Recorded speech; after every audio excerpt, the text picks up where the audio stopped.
அண்ணன் நேரு கிட்ட வந்து ஆயிரக்கணக்கான விவசாய நிலம் இருக்கு.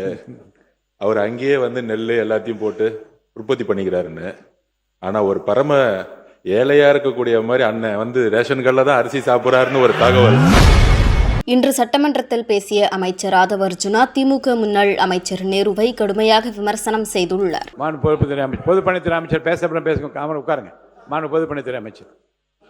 மாண்புமிகு பேரவைத் தலைவர்களே, நம்மளுடைய முன்னாள் விவசாயத்துறை அமைச்சர் விவசாயத்துறை மானியருக்கு போய் சொன்னார், அண்ணன் நேரு கிட்ட வந்து ஆயிரக்கணக்கான விவசாய நிலம் இருக்கு. அவர் அங்கேயே வந்து நெல் எல்லாத்தையும் போட்டு உற்பத்தி பண்ணிக்கிறாருன்னு. ஆனால் ஒரு பரம ஏழையா இருக்கக்கூடிய மாதிரி அண்ணன் வந்து ரேஷன் கடையில் தான் அரிசி சாப்பிட்றாருன்னு ஒரு தகவல் இன்னைக்கு தான் அது தெரியுது. அதனால அதாவது என்னுடைய பதிவு நான் முடிச்சிடுறேன், நீங்க பேசும்போது நான் முடிச்சிடுறேன். எதற்கு சன்னக நெல் அரிசிக்கு அதிகமான ஊக்கத்தொகையும் பொது ரக அரிசிக்கு எதுக்கு விலை கம்மியும் அப்படிங்கிற ஒரு விவாதம் நம்முடைய முன்னாள் உணவுத்துறை அமைச்சர் வந்து ஒரு பதிவு பண்ணாரு. மாண்புமிகு முதலமைச்சர் மூத்த அமைச்சர்களை ஒரு 8 அமைச்சர்களை கூப்பிட்டு விவசாய சங்கங்களை வந்து சந்திக்க சொன்னார். நம்மளுடைய கம்யூனிஸ்ட் தோழர்கள்லாம் இருந்தாங்க.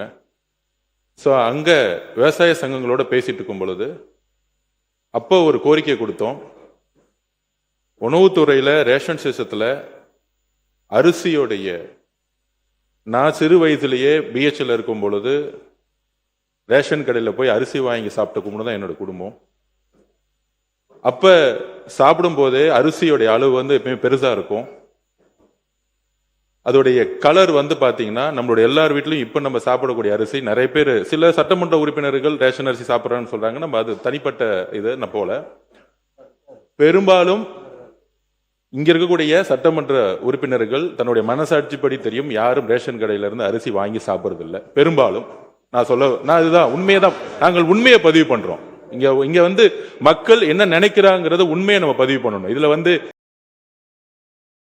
செய்திகளை உள்ளது உள்ளபடி தெரிந்து கொள்ள ரெஃப்ளெக்ட் நியூஸை சப்ஸ்கிரைப் பண்ணுங்க.